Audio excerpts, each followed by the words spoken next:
మొన్న జెలెన్స్కీకి వార్నింగ్, ఇప్పుడు పుతిన్కి హెచ్చరిక.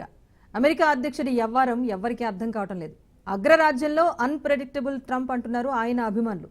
తాజాగా రష్యా అధ్యక్షుడు పుతిన్కు ట్రంప్ హెచ్చరికలు ఇచ్చారు. యుక్రెయిన్ జోలికి వెళ్లొద్దు అంటూ హుకుం జారీ చేశారు.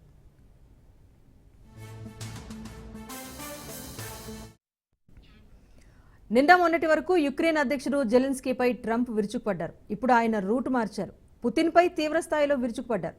యుక్రెయిన్లో శాంతి నెలకొనాలి అంటే జెలెన్స్కీ ప్రభుత్వం మారాలని పుతిన్ అన్నారు.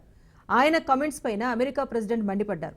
యుక్రెయిన్లో రక్తపాతం ఆగకపోతే ఆ బాధ్యత పుతిన్దే అంటూ ట్రంప్ స్పష్టం చేశారు. అప్పుడు తాను రష్యాను ఉపేక్షించనని, ఆ దేశం పైన భారీ సుంకాలు విధిస్తామని కూడా అన్నారు.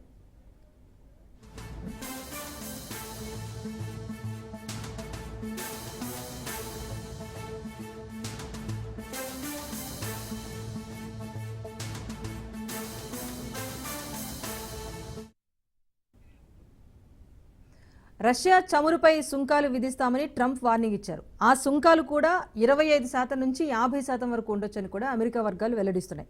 అంతేకాకుండా తాను కోపంగా ఉన్నట్టుగా పుతిన్కు తెలుసని, ఆయన సరైన చర్యలు తీసుకుంటే కోపం తగ్గిపోతుంది అంటూ కూడా చెప్పారు డొనాల్డ్ ట్రంప్. మొత్తానికి ట్రంప్ వ్యవహారం అనేది కొంత కన్ఫ్యూజింగ్ గానే ఉంది. దీనికి సంబంధించి ప్రముఖ విశ్లేషకులు కోటేశ్వరరావు గారు ఉన్నారు, మాట్లాడదాం. నమస్తే సార్. నమస్తే. ఎస్ కోటేశ్వరరావు గారు, చెప్పండి. రీసెంట్ గా మనం రామ్ చరణ్ డైలాగ్ విన్నాం. యాక్చువల్గా ఆయన అన్ప్రెడిక్టబుల్ అంటే అది ఆ సినిమాకి సెట్ అయింది, గేమ్ చేంజర్ లో. ఇప్పుడు ట్రంప్ విషయంలో అదే అనిపిస్తోంది. మొన్నటి వరకు పెద్దోళ్ళు రష్యా అమెరికా ఒకటయ్యి జెలెన్స్కీని ఇబ్బంది పెడుతున్నారు అనుకుంటే, ఇప్పుడు కాస్త జెలెన్స్కీకి సపోర్ట్ గా ట్రంప్ మాట్లాడుతున్నారు. సో ఆయన వ్యవహార శైలిని ఎలా అర్థం చేసుకోవాలంటారు? ట్రంప్ వ్యవహార శైలి మెంటల్ కేస్ కి దగ్గరగా ఉందనేది నా అభిప్రాయం. ఎప్పుడు ఏం మాట్లాడుతున్నాడో, ఎప్పుడు ఏం చేస్తున్నాడో, ఒక అగ్రరాజ్య అధిపతిగా లేదా ప్రపంచ రాజకీయాలను తన అదుపులో తీసుకునేటువంటి వ్యక్తి స్థానంలో ఉన్నటువంటి వ్యక్తి ఎప్పుడేం మాట్లాడుతున్నాడో తెలియదు. ఒక మెంటల్ కేసు అంటే పిచ్చోడిలో చేతిలో రాయి ఎవరి మీద విసురుతాడో తెలియదు, తన మీద తానే విసురుకుంటాడో కూడా తెలియని పరిస్థితిలో వాళ్ళ ట్రంప్ వ్యవహార శైలి ఉందనేది ముందు గమనించాలి.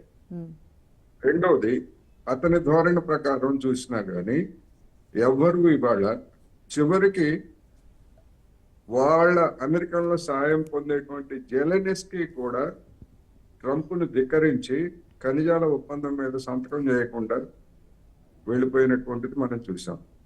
అలాంటిది అమెరికా కంటే ఎక్కువ అణ్వాయుధాలు లేదా అమెరికాతో సమంగా ఆయుధాలు కలిగి ఉన్నటువంటి రష్యా అధినేత పుతిన్ ని ఈ విధంగా బెదిరిస్తే అమెరికా బెదురుతుందా, పుతిన్ దిగొస్తాడా అనేటువంటిది కామన్ సెన్స్ ఉన్నటువంటి ఎవరికైనా గానీ అర్థం అవుతుంది. మరి ఆ విషయం ట్రంప్ కి ఎందుకు అర్థం కావట్లేదు అనేటువంటిది జనం ఆలోచించుకోవాల్సినటువంటి ప్రశ్న. జెలెన్స్కీని బెదిరించి బలవంతంగా ఖనిజాల ఒప్పందం మీద సంతకం చేయించుకోవడానికి ఓవల్ ఆఫీస్ కి రప్పిస్తే అక్కడ 10 నిమిషాల రచ్చలో వెళ్ళిపోయాడు. మరి మేము ఉక్రెయిన్ ఒప్పించి బ్లాక్ సీ లో నౌకా విహారం మీద ఎలాంటి ఇబ్బందులు లేకుండా చూస్తామంటే పుతిన్ కొన్ని షరతులు పెట్టాడు. మా మీద ఉన్నటువంటి ఆంక్షలు ఎత్తేయాలి, లేదా మా అగ్రికల్చర్ రిలేటెడ్ వస్తువుల మీద ఉన్నటువంటి ఆంక్షలను ఎత్తేయాలని చెప్పాడు. దాన్ని అమలు జరపకుండా అమెరికా ఎత్తేయాలి, లేదా ఐరోపా దేశాలు ఎత్తేయాలి బ్యాంకింగ్ లావాదేవీ. అది చేయకుండా నువ్వు సంతకం పెడతావా లేదు అని అంటే జెలెన్స్కీ, ఆఫ్టర్ ఆల్ జెలెన్స్కీ అంగీకరించలేదు, ట్రంప్ ఎలా అంగీకరిస్తాడు? పుతిన్ ఎలా అంగీకరిస్తాడు ట్రంప్ బెదిరింపుని? అందువల్ల మరి మతి ఉండి చేస్తున్నాడు, మతి లేక చేస్తున్నాడు. ఇటువంటి పనులు చేయడం ద్వారా అమెరికా మరింత అభాస్పాలు కావడం తప్ప మరొకటి లేదు. ఒకవైపు జెలెన్స్కీతో ఆ విధంగా, ఇప్పుడు పుతిన్ తో ఈ విధంగా, మరొక వైపు ఇరాన్ తోటి మీరు కనుక మాతో ఒప్పందం చేసుకోకపోతే మేము మీ మీద బాంబులు వేస్తామని చెప్పేసి బెదిరిస్తున్నాడు.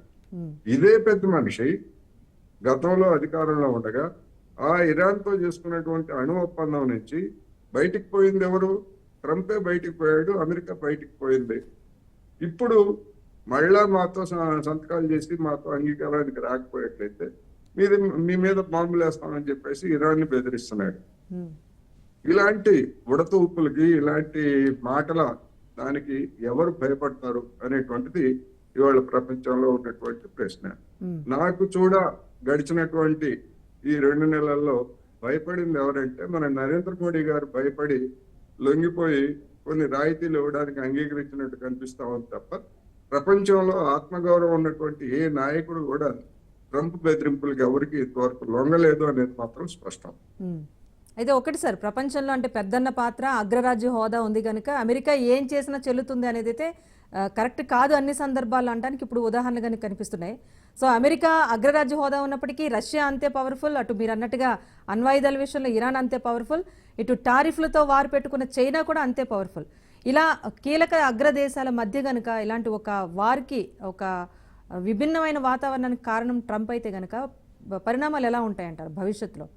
మీరు అన్నట్టుగా పూర్తి చెప్పండి. డెఫినెట్ గా మొత్తం మీద అందరినీ దూరం చేసుకొని ఇప్పుడు గడిచినటువంటి 70 సంవత్సరాల్లో చూస్తే కెనడా అమెరికా అడుగుజాడల్లో అమెరికా కనుసన్నల్లో నడిచేటువంటి కెనడాను కూడా రెచ్చగొట్టి మిమ్మల్ని 51వ రాష్ట్రంగా చేర్చుకుంటాం, మేము చెప్పినట్టు పోతే మీ మీద పన్నులు వేస్తామంటే కెనడాలో ఉన్నటువంటి ఒక రాష్ట్ర ముఖ్యమంత్రి స్థాయి నేత కూడా మా మీద అలా చేస్తే మీకు ఇవ్వాల్సినటువంటి కరెంట్ ఇచ్చి బంద్ చేస్తాము, మీ న్యూయార్క్ నగరానికి 4వ వంతుకి కరెంట్ సరఫరా నిలిపేస్తామని చెప్పేసి బెదిరించినటువంటి మనం చూసాం.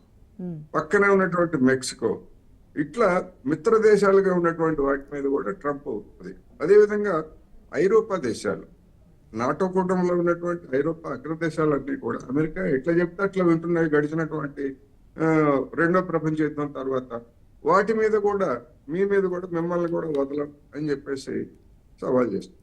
ఇంతమంది మీద సవాల్ చేసినటువంటి అమెరికా ఎక్కడ నిలబడుతుంది? అందరూ ఏకమైనా లేకపోతే విడివిడిగా ఎవరికి వారు అమెరికాతో సహకరించకుండా పక్కకు తప్పుకున్నా కానీ అమెరికా ఒంటరి పట్టై దాని యొక్క బండారం ఏమిటో బయటపడుతుంది. ఇప్పటికే చూస్తున్నాం మనం, ఎక్కడ అమెరికా దాడి చేసినటువంటి ఏ దేశంలో కూడా అమెరికన్లు విజయం సాధించలేదు. వియత్నాం మీద దాడి చేసి ప్రాణాలు అరచేతి పట్టుకొని విమానాలు ఎక్కి పారిపోయినటువంటి దృశ్యాలు మనం చూసాం.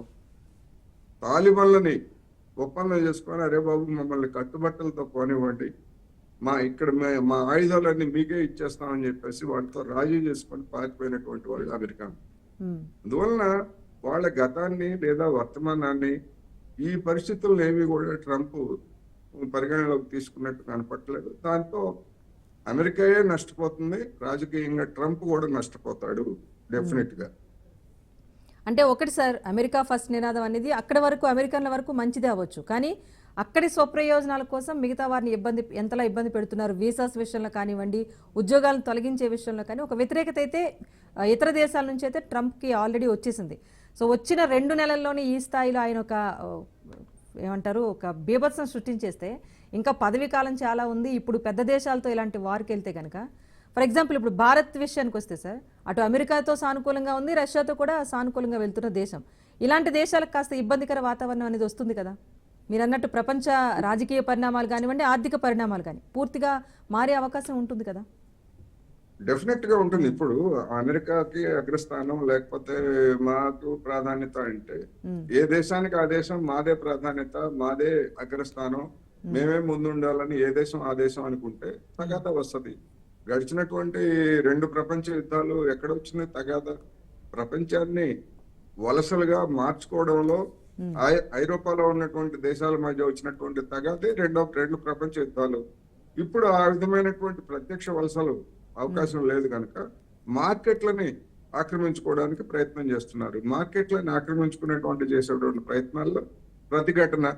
ఎందుకంటే బ్రిటిష్ వాడు వచ్చి మన దేశాన్ని ఆక్రమించుకున్నటువంటి స్థితి ఇవాళ భారతదేశంలో లేదు.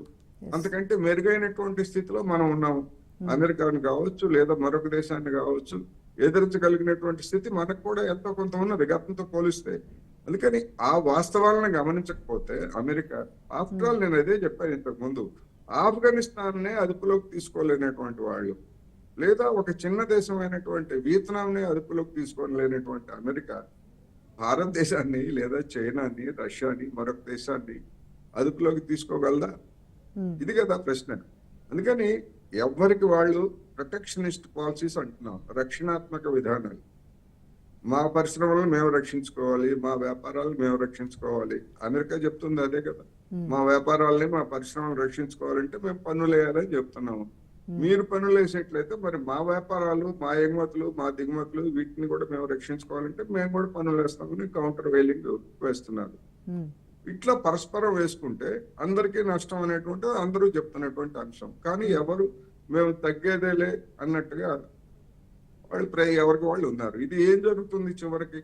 ఏం జరుగుతుందంటే అందరికీ కాళ్ళు చల్లబడతాయి, అందరికీ కాళ్ళు చేతులు నొప్పులు వస్తాయి. అప్పుడు ఏం జరుగుతుంది అనేటువంటిది అది ఒక ఊహాజనితమైనటువంటి ప్రశ్న. అంటే డెఫినెట్ గా అమెరికాకే నష్టం ఇప్పుడు ఎక్కువగా చూస్తే.